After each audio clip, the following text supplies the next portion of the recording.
Sellers, you have a house to sell.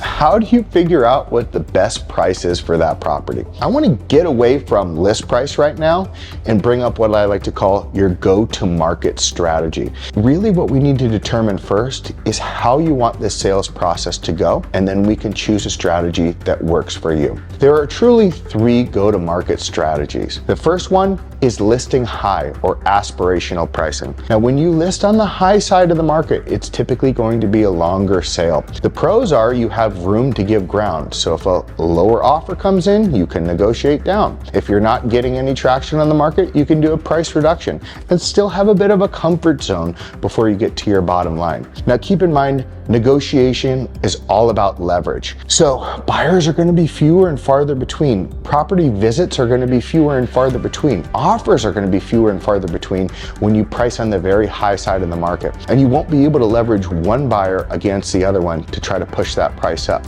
Instead of choosing one of multiple offers, the offers are really choosing you in this situation. I like to use the analogy of driving down a hill pumping on your brakes and hoping you stop before you get to your final destination when we talk about aspirational pricing. The second strategy is invitational pricing, or pricing low.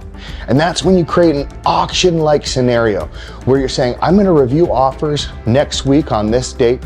Come one, come all, come check it out. And people are looking online, say they see this fabulously priced house that they have to see. Oh my gosh, this is a great deal. And they all rush to it. And they get there and they get emotionally invested. Remember, list price and sales price are completely different things. They were attracted by your very low list price, but then they fell in love with the home. The idea is you're going to get multiple offers and be able to leverage them against each other to end up at the highest sales price. But this strategy doesn't come without its risks. If you go through that first week and you go through the offer review date and you don't have multiple offers, you're then entering maybe into a marathon sale. And keep in mind, at that point, you're priced below a number that you would happily accept because you priced low on the market. That is a perfect strategy for, let's say, sellers that, one, need to sell fast, buying a new home and need to sell this one. Other times, people who want to create that auction-like atmosphere and are motivated to get a deal done. Option 3 is what we call pricing at perceived market value.